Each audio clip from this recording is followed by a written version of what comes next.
adoption of a resolution making findings on an energy proposal from Altera Energy Solutions Incorporated. I will now accept statements and recommendations from the Alternative Energy Committee and consultants. Chairman Roth. On behalf of the Alternative Energy Committee, we'd like to recommend that we move forward on this solar company, Altera.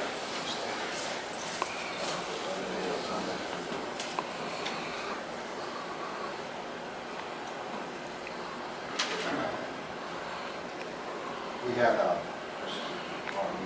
extensive studies, so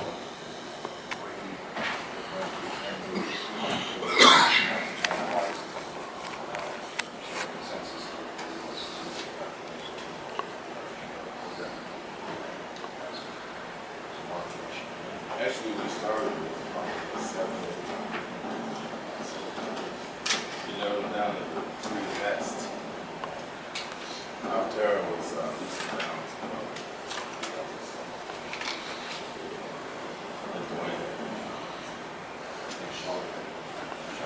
Well, I just wanted to say that yes, we looked at several different companies and proposals. And Altera, in the beginning, was our first choice.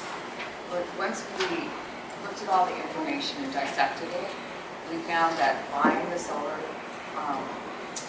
system, or not system, the solar ourselves as an agency, which was much more cost effective than leasing it or seeing the other proposals that were made. And in saying that, we were skeptical because of what does happen is that people make these promises that their system is going to perform and give certain results. So we did hire a consultant to take a look at the figures and the proposal that Altera made, and laid down that it sounded like to me that everything in their report was correct, that their proposal would be as promised if we were to go ahead and install it. So I just wanted to share some of that information. Mr. President, maybe I can comment. I think we have kind of a CEQA issue that I don't know, maybe I should have Mike kind of describe what the board can do at this point and move forward. under CEQA, you can't formally approve a project or authorize execution of the contract until you do the CEQA process, which requires an environmental assessment. So what you have before you tonight is a hearing and then a resolution to make certain findings. But you can't formally approve the project itself until you do the So what can be done? what you can do is make the findings that are in the resolution that the anticipated cost of the agency of the project will be less than the anticipated cost of the agency of electrical and other energy that would have been consumed by the agency in the absence of the project. And when you make that finding, what it allows you to do under the statute is to select your provider of choice through a proposal process rather than through. So are you saying, you have to see, do we have to rebid after that? You will not have to rebid after that, but it still is a project that requires environmental assessment before you can formally approve it. Okay. But the way this is set up right now, there's no money on the budget for the CEQA. I mean, should there be something in here like a cost?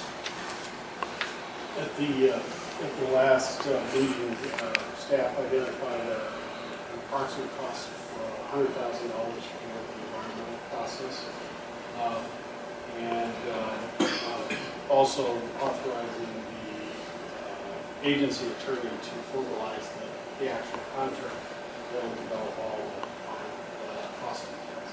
I understand that. I agree with that. Why wasn't that put in this? We had plenty of time to put it in here. Why wasn't $100,000 the cost of the CEQA put into this agenda? How do we make a motion? What I'm saying is, how do we make a motion on something to approve that we don't know what the actual cost is? You understand what I'm saying? I understand. I mean, you know, we're voting on something to approve what Mike has suggested under law, but there's also a cost that goes with that, and I don't know who's doing the work. Okay, okay. So it should be, there's a cost associated for $100,000 that AECom's doing the work. So, I mean, is that the number, 100,000 on the nose? Is it less than 100,000? I make a motion that we move forward with the secret testing and go ahead and authorize that to a cost not to exceed 100,000. After the hearing. Okay. You came in a second. I'm asking this question during the hearing, that's why I'm asking. Yeah, I think as an estimate, certain projects that are defined loosely as far as we may put panels here. As you get into it, you may find that you may not want to move forward with some of those because of secret considerations. So we're doing some studies to determine maybe that's not really feasible on the environmental side. So an estimate is fine. To that 100,000. What? 100,000 fine. Okay. I'm just saying for the future staff, we've got to put numbers in here. Go ahead. And then the other item, the project has a lot of merits, but, and I'm not sure, do you understand how it's written up and what we're agreeing to, if it's just the proposal, the environmental, and for that, but on the staff committee recommendations, and it looks like the motion, if we were to do that, we're not going to do it now, but accept the final proposal from Terra to install solar energy generating facilities and energy efficiencies as outlined in the final proposal. Number 2, direct staff and AECom the environmental process.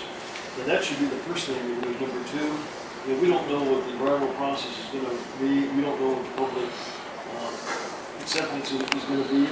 And maybe we're not binding ourselves, but accept the final proposal. Maybe it should be something that accept the tentative proposal subject to environmental and public hearings. But we just don't want to be committed or lead somebody to be if we're going to do this without that process coming first. We don't want to commit ourselves with the agency. So I think we need to switch that around, and maybe I don't understand the full implication of the motion, but it's not clear. Excuse me, that's why I asked about to make a motion just for that item, based on what we have. From what Mike just said, the hearing overview is saying that the cost of going to solar is cheaper than the cost of staying on electrical. And that's all the hearing is trying to prove, is that no matter what company it is, it's going to be beneficial for us if the hearing is correct to go out and look at solar. Okay. That's all it's doing. So what you're saying then tonight then, we're not going to authorize AECom in any form? Well, we could. Well, that's what I thought what you just said. Yeah. Okay, The hearing part is just the same. I know what the hearing part is, but that's only, I brought it in here because the hearing with public attendance should know if there's a price tag for doing the work. That's all I was saying in part of the hearing. I'm not saying yes or no, I just said it should have been introduced into part of the hearing. I mean, what if it said 15 million there?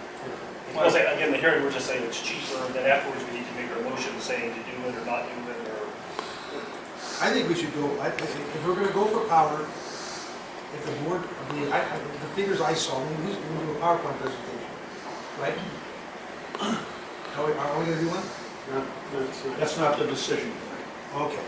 Tonight is just a separate finding. Okay. Mike, we're not making any commitment. That's right, yeah. What are we? This merely makes the findings that the proposal is less expensive than the current arrangement for the payment contract.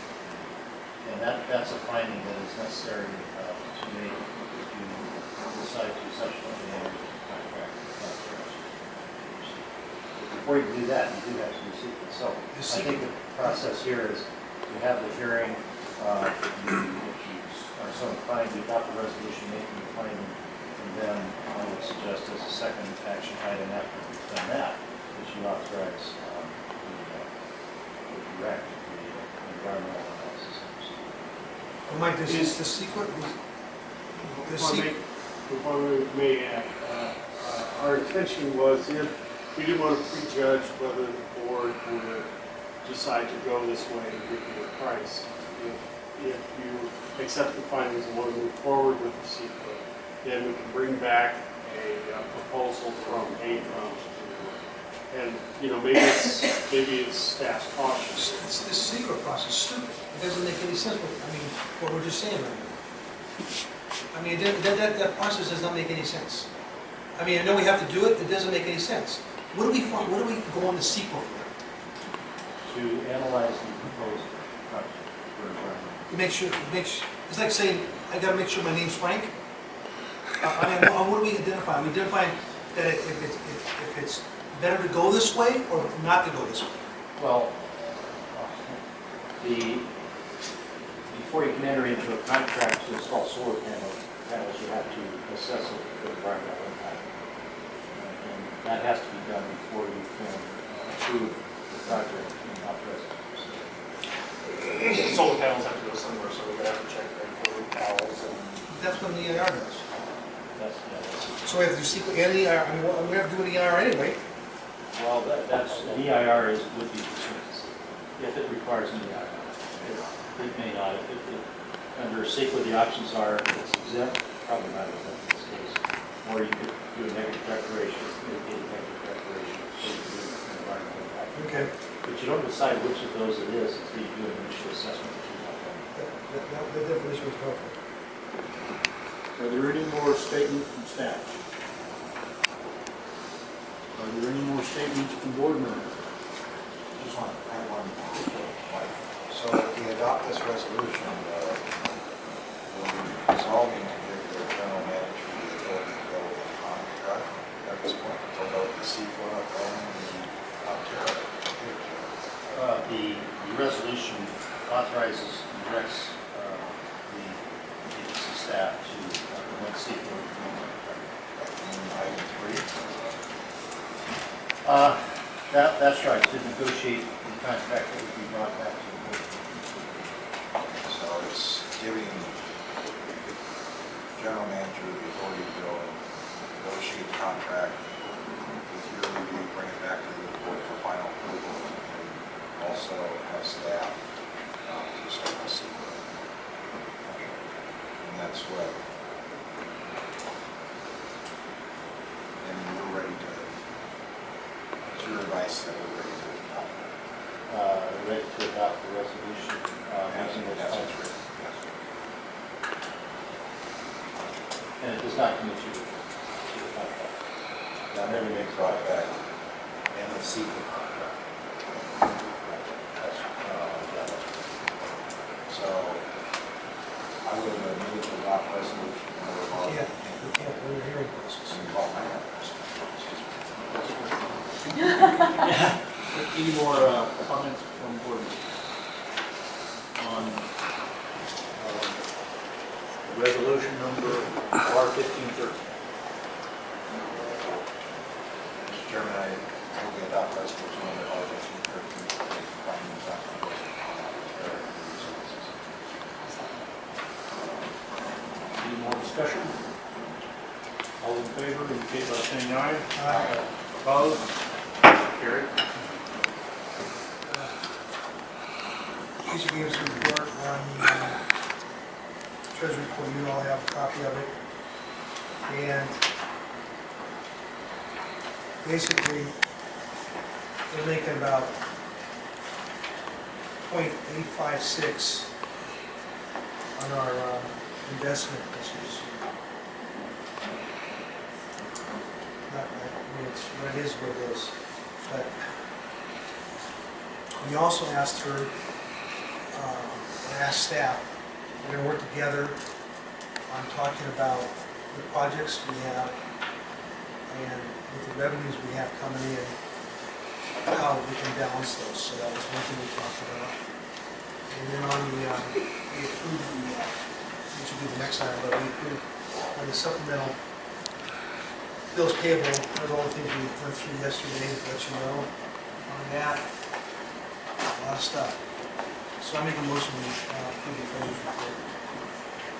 Second. Any more discussion on the treasurer's report? All in favor of accepting it, indicate by saying aye. Aye. Opposed? We're curious because we've heard some rumblings out there that some of the other agencies were, have been maybe looking other directions, because of this amount. It went up just a little bit, but that's not the point. The point is that we do this because, most of this primary because of our health insurance for the employees. So I bet we've instructed staff to look at other sources of hospital medical care, which is equivalent, to compare. If there happens to be substantial savings, we'll look at this next year to see if we even obtain paying this $20,000 a year membership. But we don't know, so we're going to take a look at that as well. So for this year, we're going to go ahead and the Finance Committee has agreed to make a recommendation to pay the $20,763. I make that motion. Second. Do we have any more discussion? I think that's a great idea, as you mentioned, to evaluate to see if averaging the cost of that and the cost of the insurance is the best. But it's more than just health benefits, it's also workman's comp, it's also asset management, so there's a lot A lot of stuff involved. involved. Right. It's good to take a look at. And, you know, it's just that what happens in government, creature of habit, and it's time, you know, we go out there and take a look at what's available out there. And I know that Kern County's looking at it, and some other agencies are looking at it. Not that they're not doing a good job.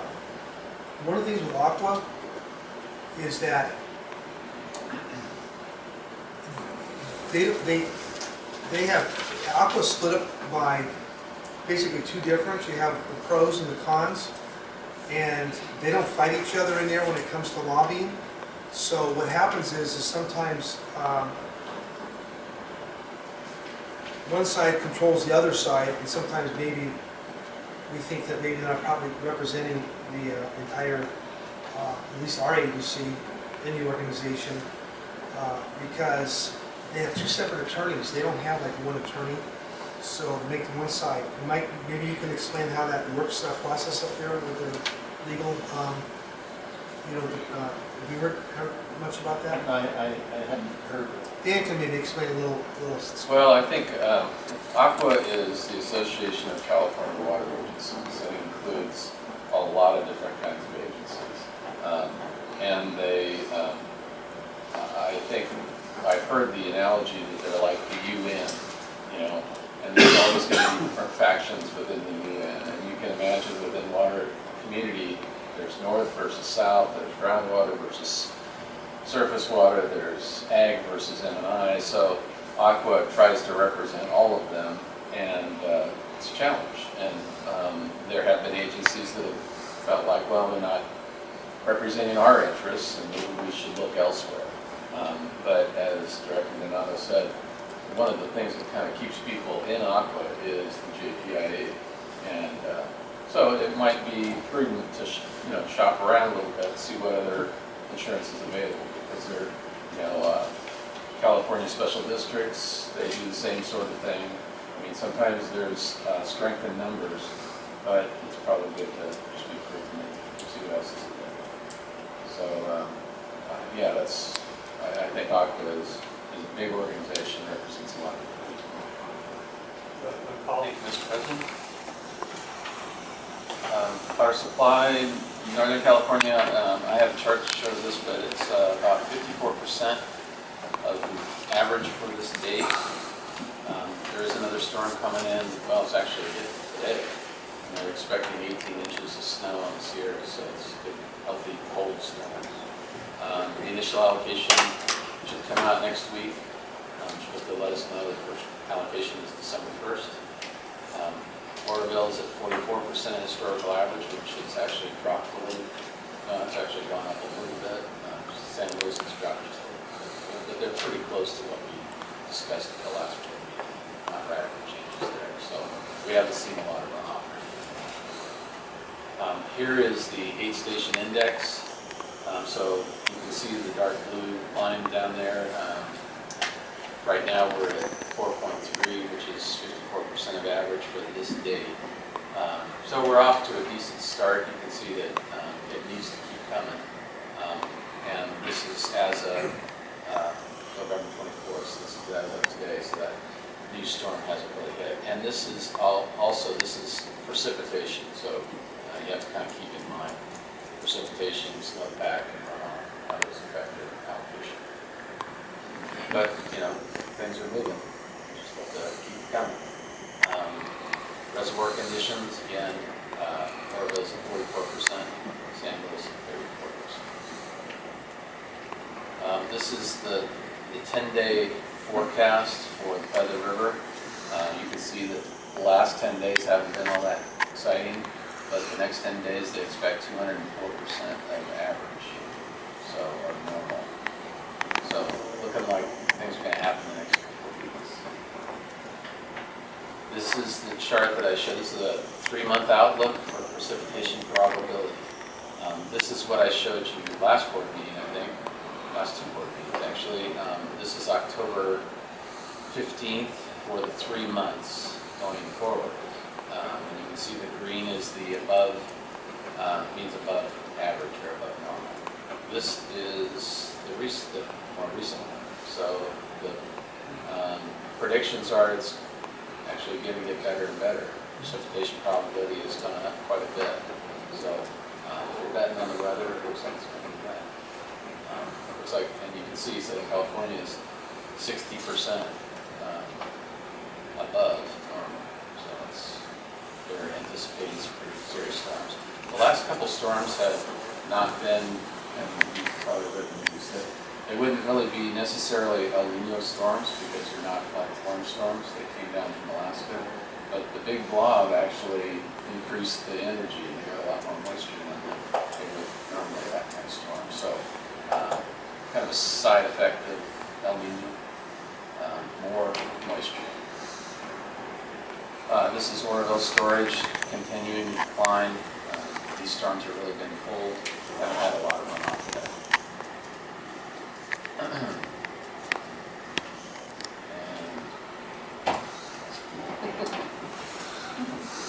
Here's San Luis. We're actually starting to creep up a little bit. You know, we're getting some water pumped out of the delta. Last year, you know, what we had was we didn't have any snowpack at all. The water we got was water that we captured in early winter, fall and early winter, December. We had some decent storms. We were able to pump that and get us out to the delta, which got us off to a good start. But then in January, things just stopped. So it's important to start refilling San Luis. We're in a little different situation than we were last year, but it's always good to get water. And once you get south of the delta, it's a lot more secure. Operations, the vans are dropping off a little bit. Port Sales at 7, MGD, Roseman's at 2.5. East side is 1. Our Palmdale connection is off right now. Water bank extractions, the east side pump in is off right now, but we do still have the 96th Street on the east side still pumping in at 1300. What, again, why is the east side? We're actually, well, maybe I'll let Mike. Well, we're working on getting some instrumentation installed right now. The project has struggled a bit with electrical contractor that's on it, you know, they're moving forward. Contract's got about another 100 days left on it, so there's a significant amount of electrical work that's left to do to get our last well online, and of course our two back lines. Last well online? Yeah, or the largest of the wells. We're actually out there today. We saw them taking one of the big transformers over for installation, so that's good news. How soon do you think we could get one of the other wells on? I think those wells will be ready. We've got our programmer probably next week, so our programmer is really good. He's whipping the guys into shape as far as some of the controls and so forth stuff. So within the next 2 weeks? Next 2 weeks. I don't know, Mike, John, you need to Yes, Mike, you said that well tested at 2,000 gallons a minute. It was 2,000 GPM, yeah. It's decent well. since your presentations are great, it'd be kind of neat to show numbers from a year ago since we're looking at, Actually, that's not.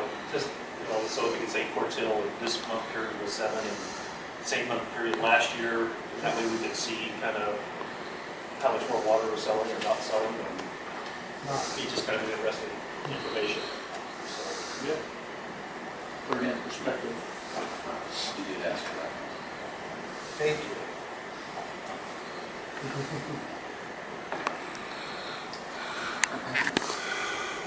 Water banking, like I mentioned, 96th Street is pumping, it's back on, and west side extraction today, MGD are going to 80th and H.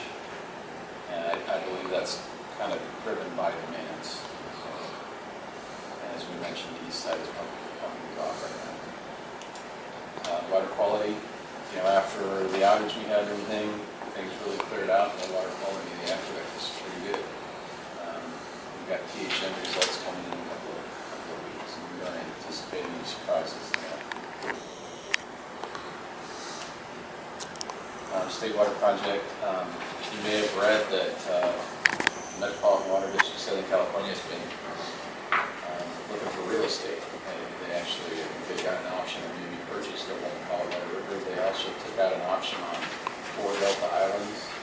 These are large islands that have kind of been proposed to be used as storage reservoirs. The original proponents said, well, we can capture water in the spring, flood up these islands, and then release the water in the fall. The problem is the water quality degrades over the summer.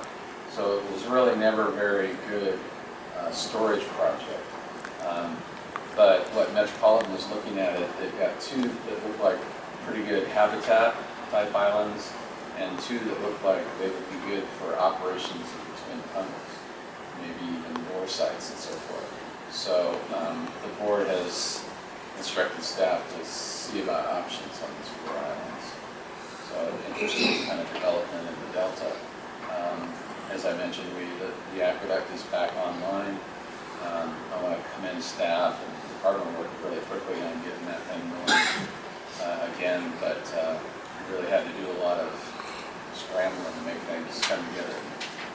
They really pulled together really well. We do have an operations committee. This is State Water Contractors Operations Committee next week, and they have it scheduled for the 2nd, so they'll probably make the initial allocation announcement on the 1st, and then we can get into the details on what reservoir levels will look like and what pumping will look like. It's very likely, from what I learned last week, it's very likely that the Bureau will not fill their share. They have so many restrictions on exports, and they are so low, and they still owe us some water. If I went back to that chart, here we go. You can see that the Bureau's share is very, very small, and they actually still owe the State Water Project some water. So that if you treat everything up, that water level would be almost all dark blue, being State Water Project. So as you can see, they had a little trouble getting water in San Luis this last year, and the coming year it looks like it's going to be even more challenging. What that means for us is that the risk of us spilling our carryover is pretty small. What's likely to happen is if we have a good wet year, we can fill our share, and then we can kind of bump up into the Bureau's share. The way the department has interpreted it, just when I was there, is that if it doesn't get in anybody's way, you can continue to store in San Luis. So we have about 4,000 that we'll be carrying into next year, and it looks like it's going to be pretty safe. San Luis can fill up pretty quickly, if you have a really big year, but that's what these operation committees, that's why it's important to look into the details, because they can plan out how fast they can actually pump water into Delta and how fast they can put it into San Luis. Projection right now is that the Bureau is not going to have much of an opportunity to fill. Things can change, but I guess my bottom line takeaway is that we have a little bit of water in San Luis, and it's not an immediate danger. So, I have a feeling that we'll not be able to exchange that water, so we're gonna have to get plus some cash. That's, in fact, last week, I had a couple conversations about, you know, the appetite for water this year. Everybody's kind of watching the numbers. You know, they saw the same charts that you saw tonight. San Luis is low. Looks like it's wet, but nothing's happening yet. So everybody's kind of keeping their powder dry, kind of hedging their bets. There haven't been any enthusiastic buyers yet. I actually got a call today from one of our exchange partners who said, "Hey, you want to take the water back? Should we pay you back next year?" And I said, "I don't think the board of directors is going to be opposed to having you pay us back in the next year." So that's a real possibility this year.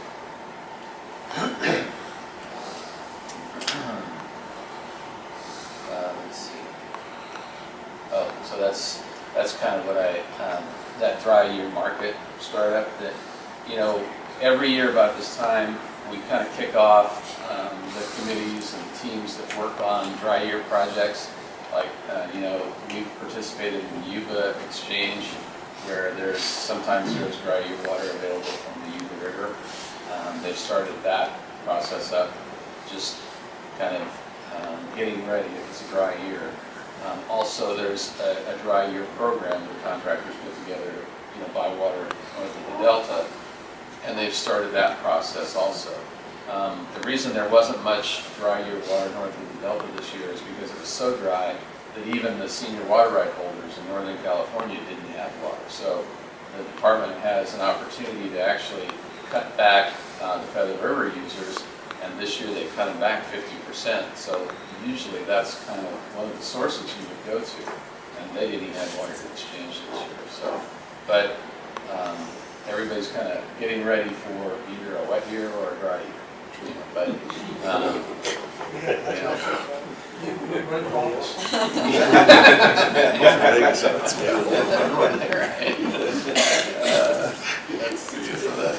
guys are going to the next slide.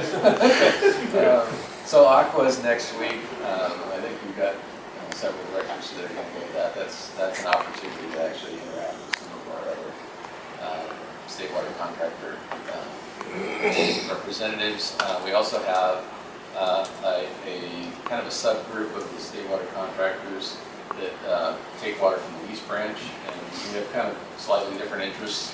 I represent the East Branch on the board of directors, state water contractors. We've got a meeting scheduled for next week to talk about some of the issues related to Delta Fix and water supplies this year. So we'll be covering that meeting.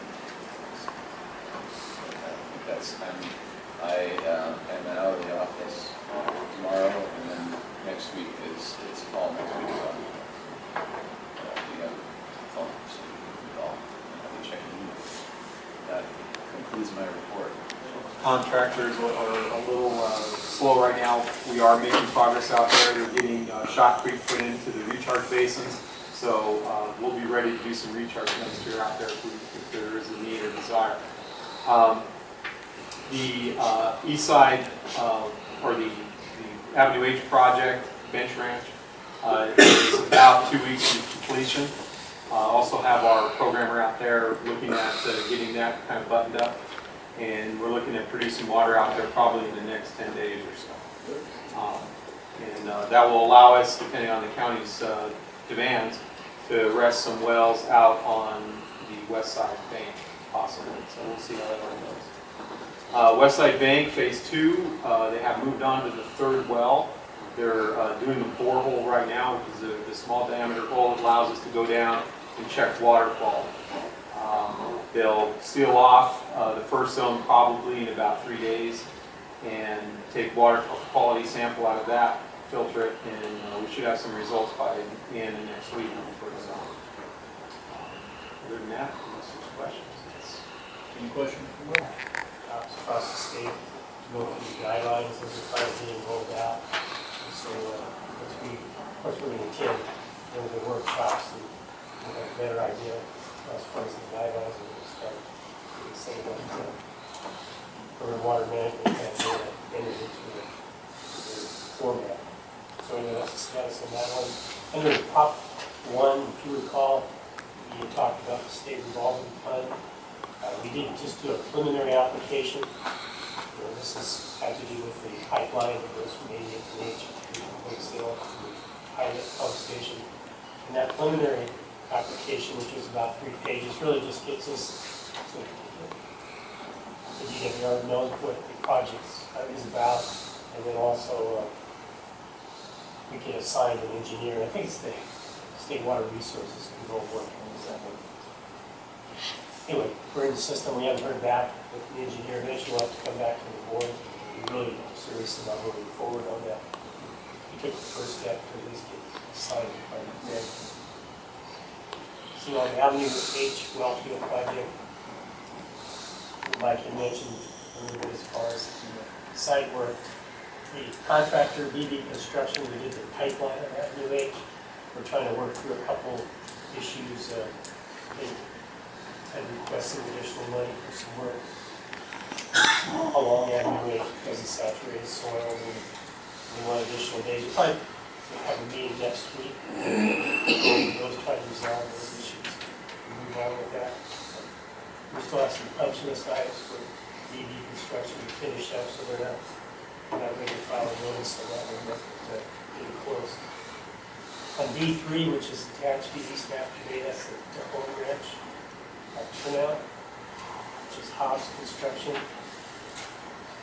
What Hobbs is working on right now, and they have been for over a week now, is getting the pipeline out to home ranch's property, which was a change order. And also doing some conduit, buried conduit to which will make it so that Edison can bring power into the facility. That's the change order work that was approved by the home ranch. The home ranch still has some issues with DWR as far as who's paying for some of this extra costs that they caused for Edison. They have to redo some of their design, and then also the construction is more too. As far as the contract between Hobbs and the agency, we're moving forward, trying to get everything done. I think they're about 3 weeks away. They want to move forward and get everything tested, even though the power's not there. And then bring in a generator so we can run the pump and test all the recorders and the instrumentation part of it. So that's continue to move forward, try to get them out of there. You know, permanent power won't be there for several months. On D40 side, nothing new as far as the pipeline portion, which was the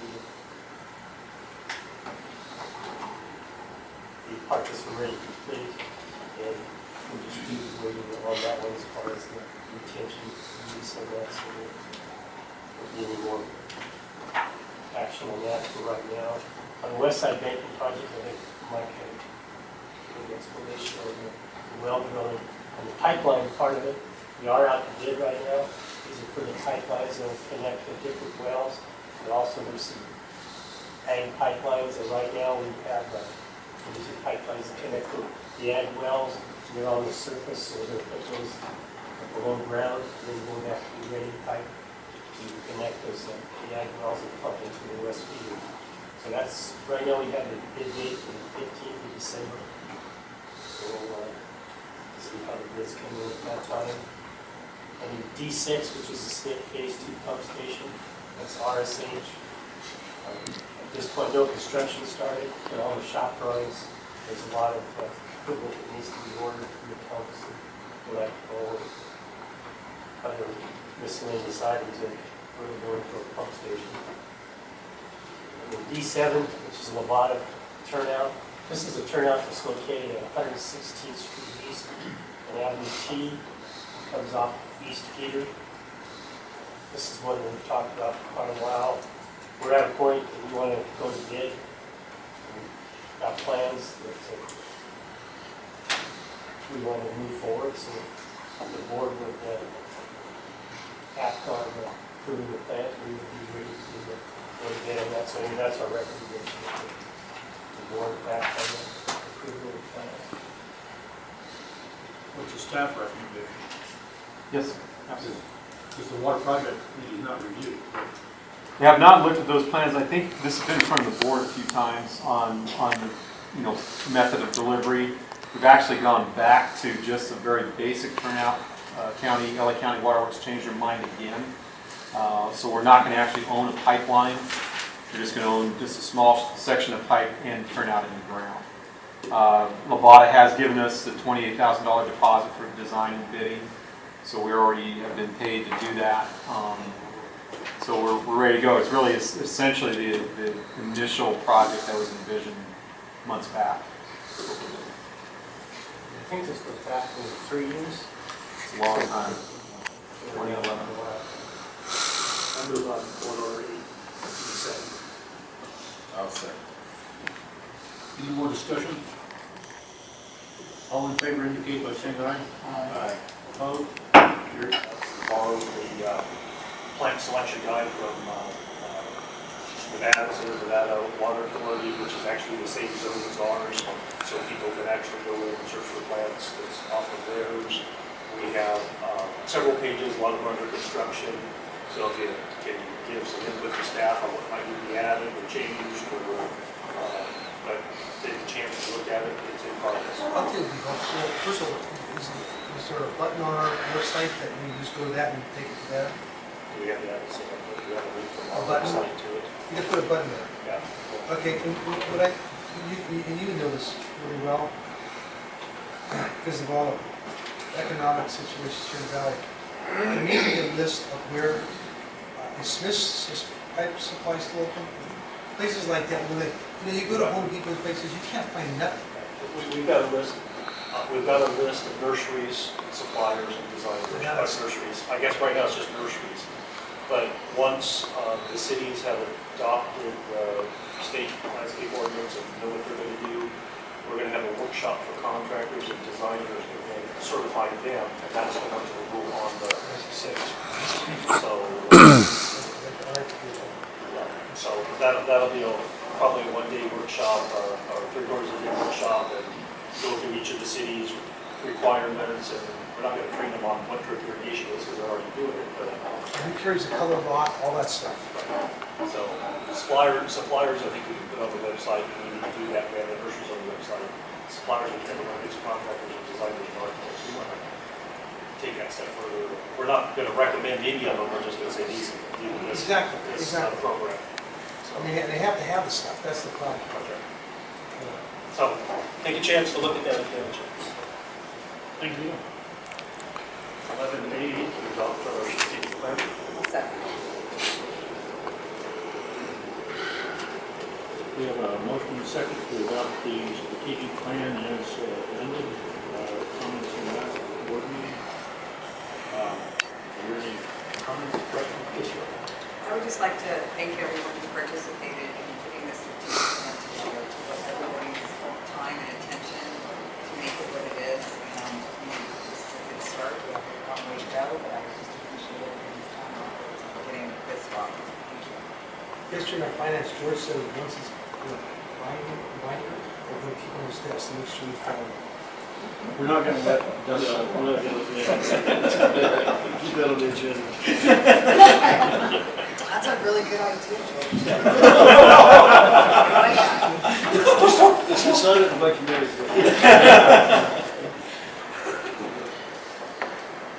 Any more discussion?